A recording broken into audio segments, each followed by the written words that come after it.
حضرت صلی اللہ علیہ وسلم نے فرمایا، درختوں میں ایک درخت ایسا ہے کہ اس کے پتے نہیں جھڑتے، اور مسلمان کی مثال اسی درخت کی سی ہے، بتاؤ وہ کون سا درخت ہے؟ یہ سن کر لوگوں کا خیال جنگل کی طرف دوڑا۔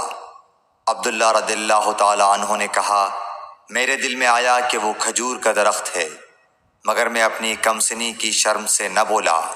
آخر صحابہ نے حضرت صلی اللہ علیہ وسلم سے پوچھا کہ وہ کون سا درخت ہے؟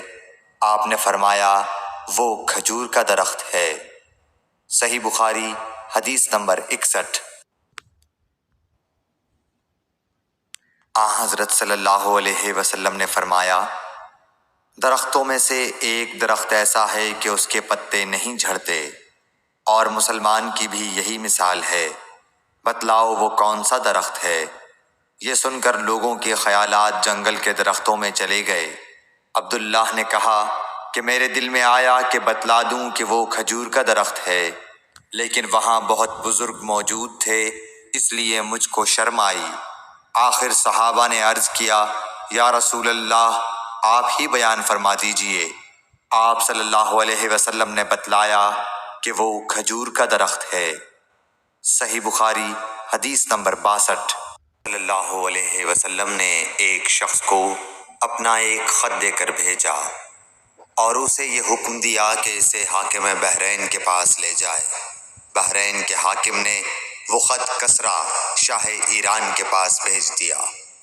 جس وقت اس نے وہ خط پڑھا تو چاک کر ڈالا۔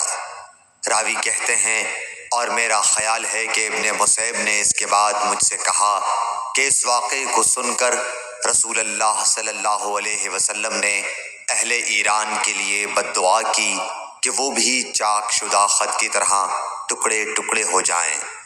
اللہ نے بہت جلد اپنے سچے رسول صلی اللہ علیہ وسلم کی دعا کا اثر ظاہر کر دیا۔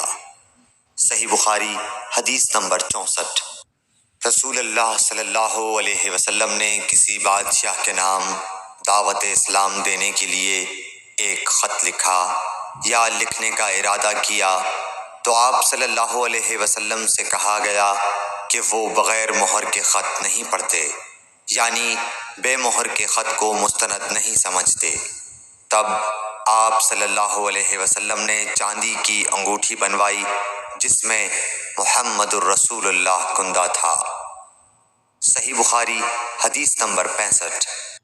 ایک مرتبہ رسول اللہ صلی اللہ علیہ وسلم مسجد میں تشریف فرما تھے اور لوگ آپ صلی اللہ علیہ وسلم کے ارد گرد بیٹھے ہوئے تھے کہ 3 آدمی وہاں آئے۔ ان میں سے 2 رسول اللہ صلی اللہ علیہ وسلم کے سامنے پہنچ گئے اور ایک واپس چلا گیا۔